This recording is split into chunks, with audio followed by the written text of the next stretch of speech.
پھر اس کے فوراً بعد ایک سوال پیدا ہوتا ہے، اور سوال یہ کہ آپ کی بات صحیح ہے کہ صبر کرو، ایوب کی طرح سے صبر کرو۔ ایوب نے بڑا صبر کیا، مصیبت زدہ تھا، تکلیف تھی، بیماری میں مبتلا تھا، ڈاکٹر کے پاس نہیں گیا، صبر کیا، برداشت کرتا رہا۔ اگر خدا نہ خواستہ ہم بیمار ہوں، ہم بھی بیٹھ کے صبر کریں۔ آپ نے کہا ہے صبر کرنا ہے، ڈاکٹر کے پاس جانا، تو اس بات کی دلیل ہے کہ آپ بڑے بے صبرے ہیں۔ آپ سے بخار برداشت نہیں ہو رہا، اللہ میاں آپ کو بیمار کر رہا ہے، اور آپ ڈاکٹر کے پاس چلے جاتے ہیں کہ مجھے ٹھیک کر دو۔ تو اللہ تعالیٰ کے کاموں میں دخل دینا کوئی اچھی بات تھوڑی ہے۔ تو اس لیے اس کے فوراً بعد اگر تم میں کوئی مصیبت زدہ ہو تو دعا کرے، اور اگر کوئی بیمار ہو تو کلیسا کے بزرگوں کو بلائے، اور وہ جو ہے اس کو زیتون کا تیل مل کے اس کے لیے دعا کرے۔ تو اس کا مطلب یہ نہیں ہے، صبر کا مطلب جو ہم نے سمجھا تھا کہ ہاتھ پہ ہاتھ دھر کے بیٹھ جاؤ، یہ صبر ہو رہا ہے کہ بخار ہے، اللہ میاں ٹھیک کریں گے، اللہ میاں نے دیا ہے، اللہ میاں ہی بخار دور کریں گے۔ ٹی بی ہو گئی ہے، اللہ میاں دور کریں گے، اور بچوں کو، بیوی کو، سب کو ٹی بی پہ مبتلا کیا جا رہا ہے۔ یہ صبر نہیں ہے بھائی، یہ بیماری پھیلانی ہے۔ صبر یہ ہے کہ آپ جلد بازی نہیں کر رہے، لیکن آپ ڈاکٹر کے پاس جا رہے ہیں، کیونکہ اس زمانے میں یہی تھا طریقہ کار کہ وہ زیتون کا تیل لگاتے تھے علاجوں کے لیے، یہی کام ہوتا تھا، اور دعا کرتے تھے۔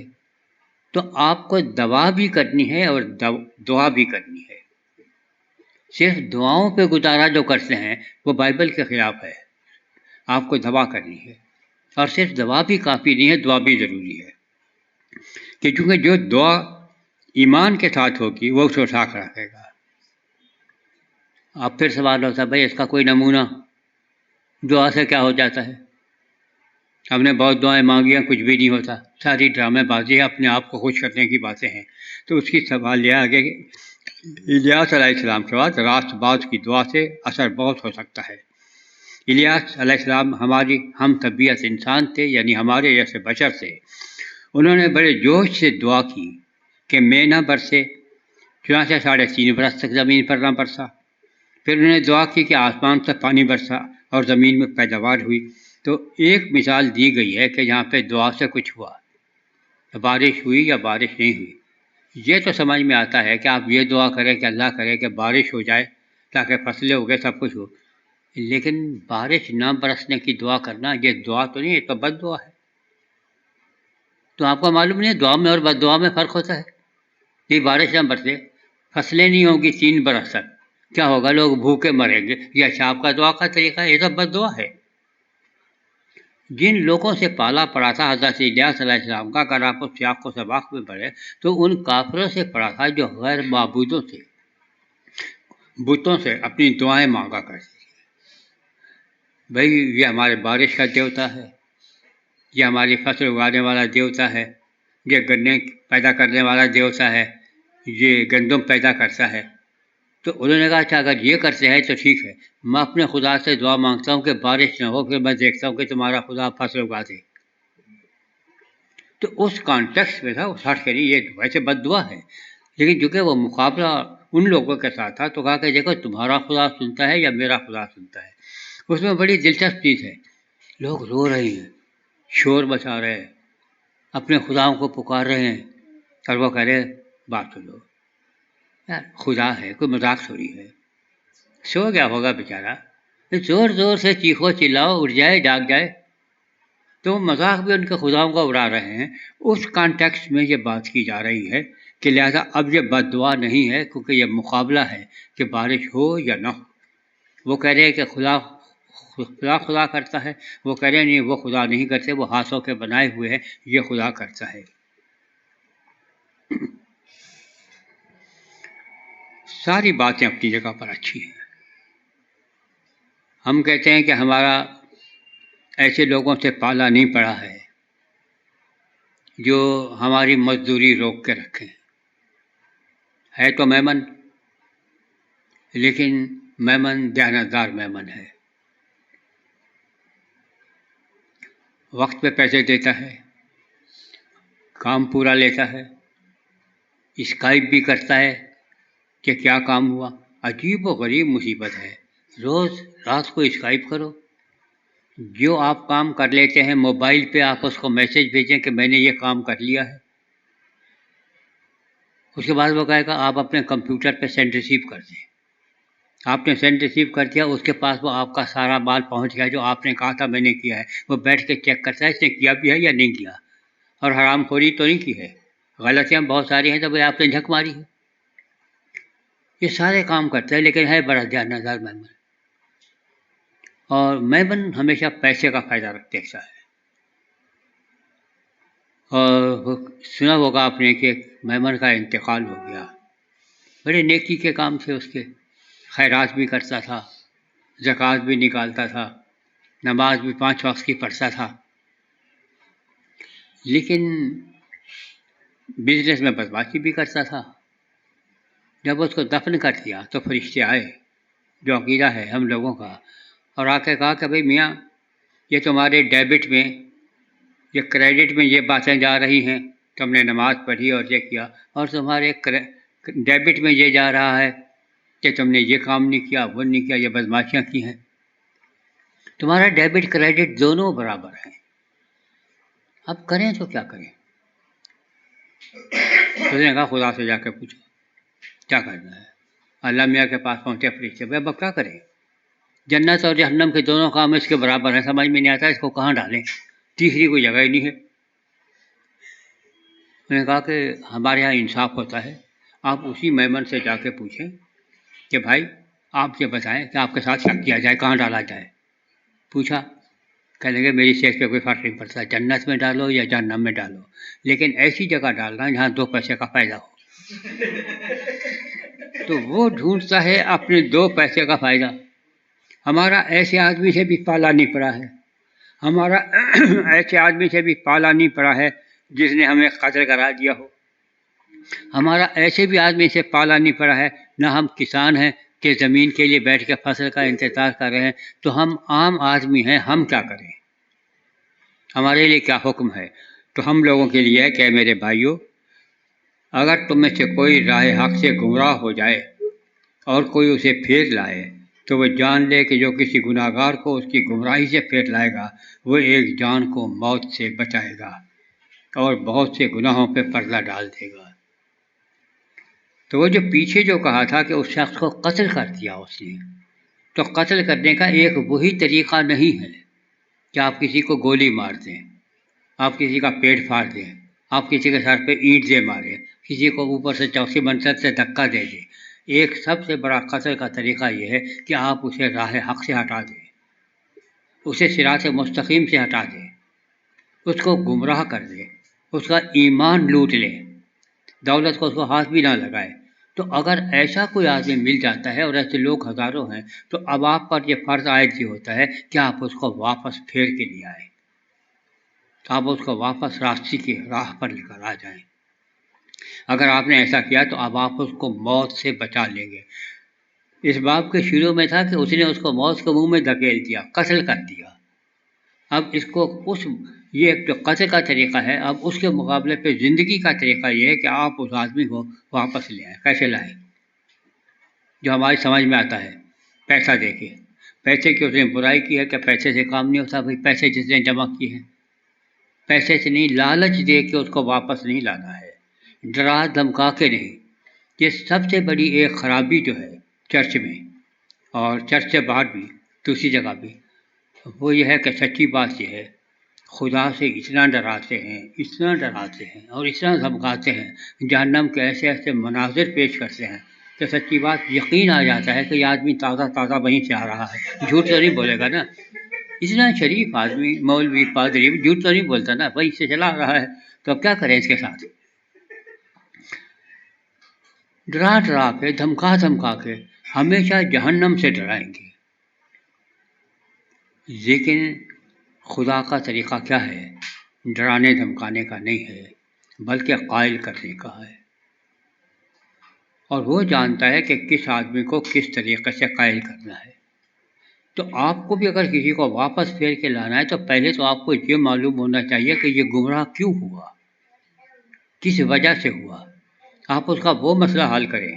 اگر آپ اس کا مسئلہ وہ حل کر دیتے ہیں، آپ اس کو واپس لے کر آتے ہیں، ایک تو آپ نے اس کو مرنے سے بچا لیا، یعنی روحانی موت سے، اور دوسری بات یہ ہے کہ اس کے بہت سارے گناہوں پہ اب پردہ پڑ گیا، کیونکہ جیسے آپ توبہ کرتے ہیں آپ کے پہلے گناہ معاف ہو جاتے ہیں، وہ دھل جاتے ہیں، تو خدا وہ حساب نہیں لے گا، لیکن آپ پر ذمہ داری عائد ہوتی ہے کہ اس کو واپس لے کے آئے۔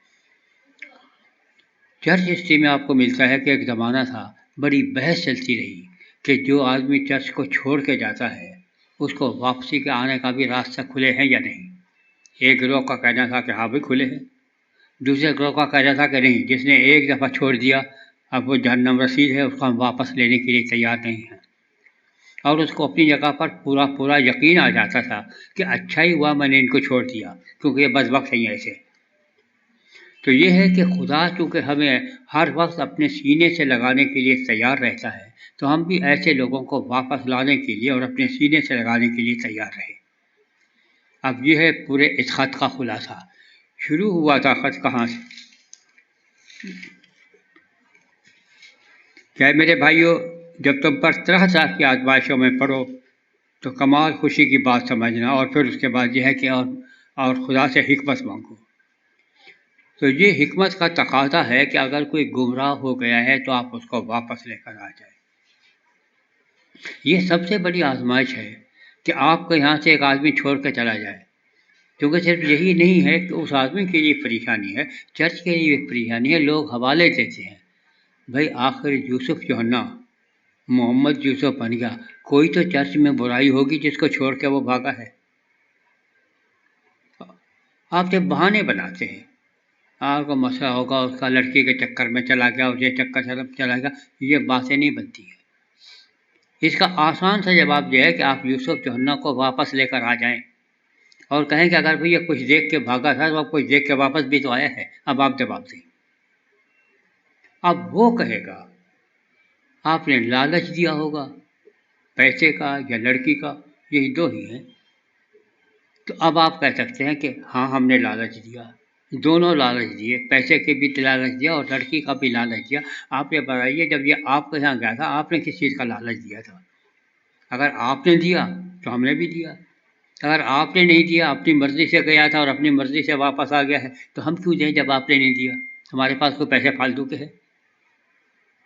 اور ویسے بھی سیدھی سی بات یہ ہے کہ کوئی احمق ہی ہوگا، سچی بات یہ ہے کہ جو ایسا کام کرے گا۔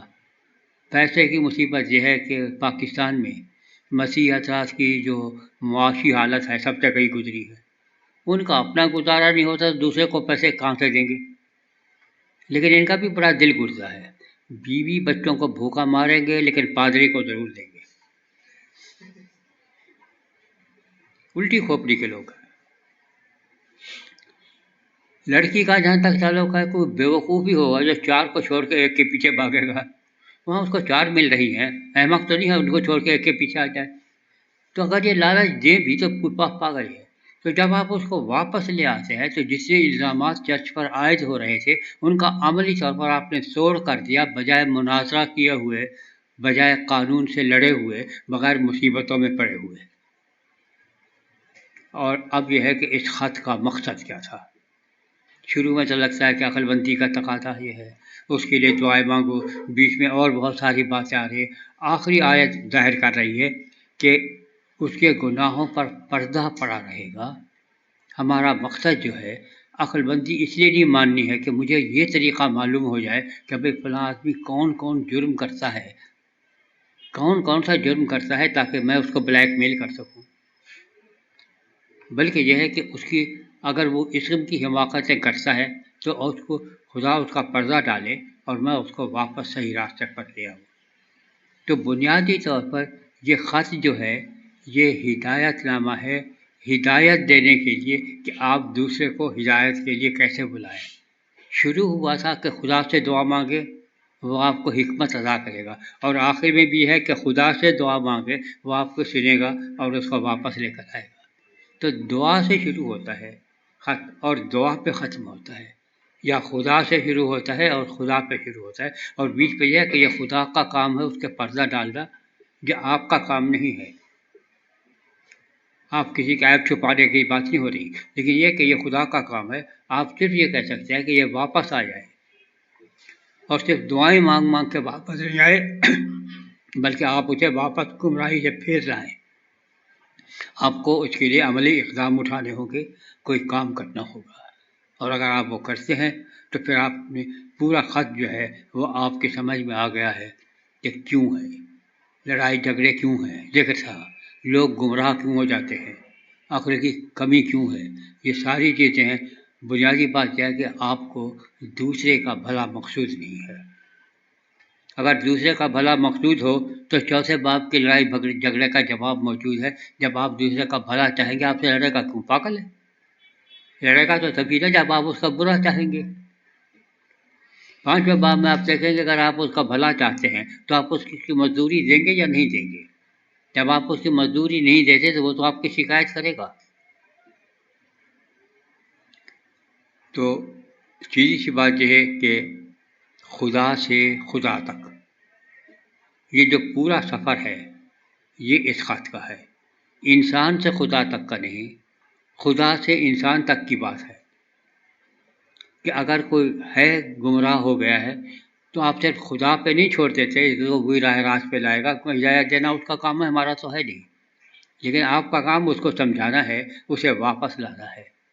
تو یہ خدا جب تک انسانوں سے رابطہ نہیں کرتا بیکار خدا ہے، کسی کام کا نہیں ہے۔ ہر سے محلہ پہ بیٹھا ہوا ہے، بیٹھا رہے، اچھا ہے۔ یہ وہ خدا چاہیے جو اس دنیا میں آئے، اور جب اس دنیا میں آئے تو عین ممکن ہے کہ یہ دولت مند، یہ لوگ طاقت والے اس کو ایک جب راست باز شخص کو اٹھا کے قصوروار ٹھہرا دے اور اس کو قتل کر دے۔ تو یہ خدا جو اپنی جان دینے کے لیے تیار ہو، پھر اس کی خاطر سے جان دی جا سکتی ہے۔ لیکن اگر یہ کرنے کو تیار نہیں ہے تو ہمارے سامنے نمونہ ہونا چاہیے۔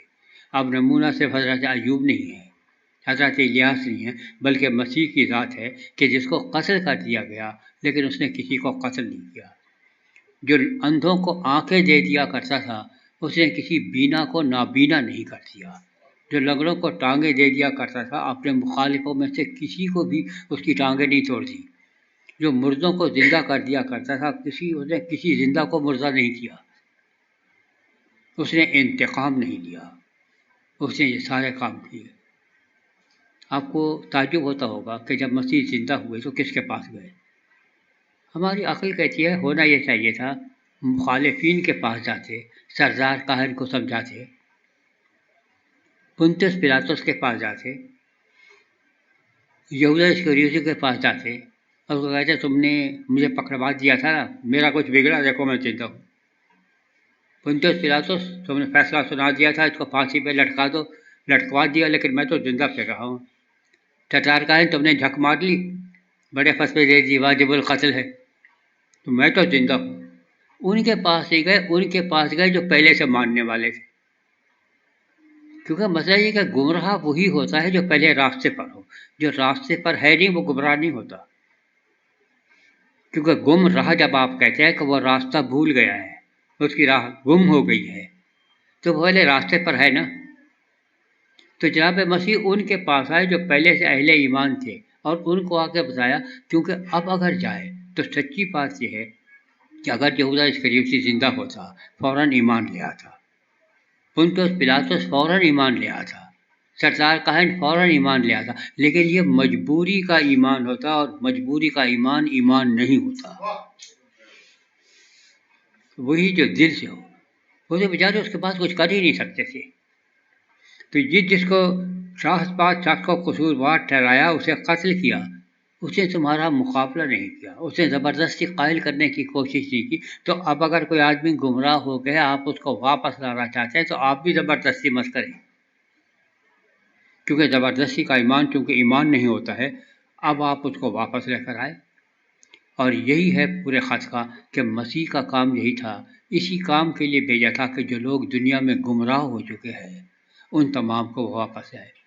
تو وہ بنی اسرائیل کی کھوئی ہوئی بھیڑوں کے پاس آیا۔ ایسا لگتا ہے کہ بنی اسرائیل بہت سارے ہیں اور ان میں سے کھوئی ہوئی بھیڑیں تھوڑی سی ہیں، لیکن یونانی زبان کا مطلب ہے کہ پوری قوم بنی اسرائیل جو کھو چکی ہے، اپنا راستہ بھول گئی ہے بھیڑوں کی طرح سے، ان تمام کو واپس لانا ہے۔ اور ہم تمام کے تمام ہوئی ہے جو راستہ بھول چکے ہیں، تو ہمیں کوئی واپس لانے والا ہو۔ ہمیں تو کسی نے راستہ دکھایا، تو اب ہم پر فرض یہ ہوتا ہے کہ وہ احسان چکانے کے لیے ہم دوسرے لوگوں کو راستے پر لائیں۔ اگر آپ یہ کرتے ہیں تو یعقوب کا خط سمجھ میں آ گیا، لیکن اسی وقت جب آپ عملی طور پر کچھ کرتے ہیں، اگر نہیں کرتے تو یعقوب کا فتویٰ اسی خط میں موجود ہے کہ وہ ایمان جس کی پشت پر عمل نہیں ہے، یا وہ ایمان جو عمل کے سانچے میں نہیں ڈھلتا، بیکار ایمان ہے، مردہ ایمان ہے، ڈھیلے کا نہیں ہے، خدا کے نزدیک اس کی کوئی ویلیو نہیں ہے۔ تو یہ دعوے کیے جانا کہ ہمارا ایمان ہے کافی نہیں ہے عملی طور پر۔ اور اگر آپ عملی طور پر ثابت کرنا چاہتے ہیں تو جو لوگ گمراہ ہو گئے ہیں ان کو واپس لائیں، اور ان کو واپس لانے کے لیے آپ کو فن سیکھنا پڑے گا کہ ان لوگوں کو کیسے لانا ہے، یہ کون سی دلیل سے متاثر ہوگا اس کو دیا جائے۔ اس بیچارے کا مسئلہ کچھ اور ہے، آپ اس کو سمجھا رہے ہیں، اور یوں تو کام نہیں چلے گا۔ تو اگر آپ نے یہ کر دیا تو آپ نے اس کے گناہوں پہ پردہ ڈال دیا، اور بالکل اسی طرح سے جیسے خدا ہمارے گناہوں پہ پردہ ڈالتا ہے تو آپ نے خدا کے مقصد کو پورا کر دیا۔ تو یہ خدا کے مقصد کے بارے میں سب کچھ ہے، یہ ہے اس خط کا خلاصہ۔ اور یہ یوں خط اس لیے اس بات پہ ختم ہوتا ہے کہ اور اس کے بہت سے گناہوں پر پردہ ڈالے گا، فیوچر ٹینس ہے، مستقبل ہے کہ خدا اس کے گناہوں پر پردہ ڈالے گا۔ اب آپ کا کام یہ ہے کہ آپ اس فیوچر کو پریزنٹ میں بدل دیں کہ خدا نے اس کے گناہوں پہ پردہ ڈال دیا ہے، کہ جو گمراہ ہو چکے ہیں ان کو واپس لے کر آ جائیں۔ تو جب تک آپ فیوچر کو پریزنٹ میں نہیں بدلتے اس تک کام نہیں بنتا۔ جس طرح ایک شاعر نے کہا ہے، اردو میں کل کے معنی دو ہوتے ہیں، وہ بھی جو گزر گیا اور جو آنے والا ہے وہ بھی کل ہے۔ اے خوشا وہ قوم مستقبل ہو جس کا شاندار، اے خوشا وہ قوم مستقبل ہو جس کا شاندار، کل سے بہتر آج ہو اور آج سے بہتر ہو کل۔ تو اس کے کل کو بہتر کرنے کے لیے پہلے اس کی آج کو بہتر کیجیے، آج بہتر نہیں ہوتا تو کل بہتر نہیں ہوگا۔ تو اسی دنیا میں رہتے ہوئے یہاں پہ آپ اس کو سنبھال لیں، آگے آپ صبر کریں، خاموشی بیٹھیں، آگے خدا کا کام ہے، وہ اس کی عاقبت بھی سنبھال دے گا۔ شکریہ۔